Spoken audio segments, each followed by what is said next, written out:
Shri Venkateswara gold తాకట్టులో ఉన్న మీ బంగారాన్ని విడిపించి కొనబడును. బ్రో ఇప్పుడు ఏపీలో వచ్చేసి పులివెందుల అండ్ ఒంటిమిట్టలో జెడ్పీటీసీ ఉప ఎన్నికలు ఉన్నాయి కదా. సో దాంట్లో వైసీపీ వాళ్ళు పులివెందులో 100 కోట్లు ఖర్చు చేశారని చెప్పేసి వార్తలు వస్తున్నాయి. అక్కడ కూటమి ప్రభుత్వం కూడా బాగానే ఖర్చు చేశారు అని చెప్పేసి అంటున్నారు. అంటే దీంట్లో ఎవరు గెలవచ్చు అనుకోవచ్చు, ఏంటి అసలు? కూటమి ప్రభుత్వం గెలుస్తుంది, అందులో డౌటే లేదు. ఎందుకంటే అంటే పైసలు ఖర్చు చేసినందుక ఎట్లా? ఒకటి ఏంటంటే జగన్ అన్న గిట్ట ఖర్చు చేశారు. కూటమి ప్రభుత్వం మరి అంతేం పెట్టదు.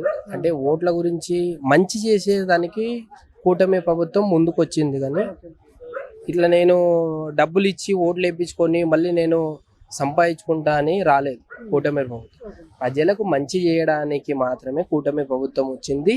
చంద్రబాబు నాయుడు గారు ఎంతో మంచి చేసినాడు.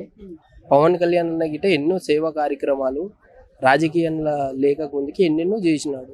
అందు గురించే వాళ్ళు గెలుస్తారు. పులివెందులో కాకుండా ఇంకో దగ్గర కూడా ఉంది, ఒంటిమిట్లో కూడా జెడ్పీటీసీ ఉప ఎన్నికలు ఉన్నాయి. కానీ అక్కడ కూడా ఉన్నా కానీ ఎక్కువ హైప్ మాత్రం ఓన్లీ పులివెందులో మాత్రమే ఉన్నాయి. ఎందుకు అనుకోవచ్చు? ఒకటి ఏంటంటే జగన్ అన్న గెలవాలని త్రాపత్రయం పడుతుంది. ఎంతనైనా డబ్బు ఖర్చు చేస్తా కానీ నేనైతే గెలవాలి, పులివెందులలో నేను గెలవాలని ఆయన తాపత్రయం పడుతున్నాను. అసెంబ్లీ గిట్ట రాలేదు కదా, సో అసెంబ్లీ గిట్ట రానియకుండా ప్రజలు అంత దూరంగా పెట్టింది కదా. ఈసారైనా సరే ఎట్లనన్నా ప్రజల్లో కొద్దిగా నేను నా పేరు ఉంటుందేమో, ఎట్లనైనా గెలుస్తామనే ప్రయత్నం చేస్తున్నాడు. కాకపోతే ఆ ప్రయత్నంలో ప్రజలు గిట్ట పట్టించుకుంటలేరు.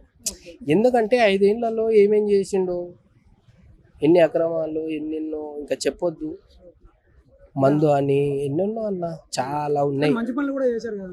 ఒకటి ఏంటంట, మంచి పని చేస్తే నిన్ను గుర్తిస్తుండే, ఇంకా 5 సంవత్సరాలు నేను గుర్తిస్తుండే.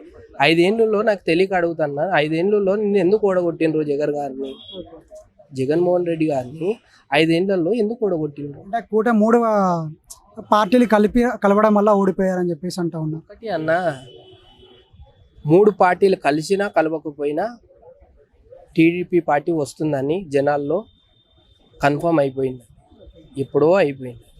సో అందు గురించి మంచి చేయడానికి మాత్రమే కూటమి ప్రభుత్వం ఈరోజు కదిలి వచ్చింది. ఇంతకు ముందు గిట్ట చంద్రబాబు నాయుడు గారు పేద ప్రజలకు ఏం కావాలో అది మాత్రమే చేసిన వ్యక్తి చంద్రబాబు నాయుడు గారు. సో అందు గురించి ఈ రోజు గిట్ట ఎన్నుకొని మాకు మంచి వాళ్ళు తప్పితేనే ఉండాలి, రాష్ట్రాన్ని ముందుకు తీసుకెళ్ళాలి, పేద ప్రజల్ని ఆరోగ్యంగా చూసుకోవాలి, పేద ప్రజలకు ఏదైతే బాధ ఉందో ఆ బాధను తీరవాలని ఈరోజు ముందుకు వచ్చినారు. అన్న ఇప్పుడు వాళ్ళు ఏమంటున్నారంటే పులివెందులలో ఈ ఎలక్షన్స్ ద్వారా దిశ తిరగబోతుంది, అంటే ఎన్నికలు మొత్తం తారుమారు అవుతాయి అని చెప్పేసి అంటూ ఉన్నారు. నిజమే అనుకోవచ్చా ఏంటి? చూద్దామన్నా. ఒకటి జగన్ అన్న ఏమన్నాడంటే 2 point 3 point 4 point 6 point 10 point వేసుకున్నా గిట 0 రాడు. సో అది ఎందుకని అంత బలంగా ఎందుకు చెప్తున్నారు? ఒకటి ఏంటంటే ప్రజలకు మంచి చేస్తే నిన్ను ఇంకా 5 ఏళ్ళు గుర్తిస్తుంది. మంచి చేయలేదు కాబట్టి ఈరోజు ఓడిపోయావు. నిన్ను అసెంబ్లీ గిట్ట రానియలేదంటే ఇంకా అర్థం చేసుకో. అంటే రానియలేదా, ఈయన వెళ్ళలేదా? ఈయన వెళ్ళిన రానియలేదంటే భయపడ్డట్టే కదా మరి కూటమి వాళ్ళు.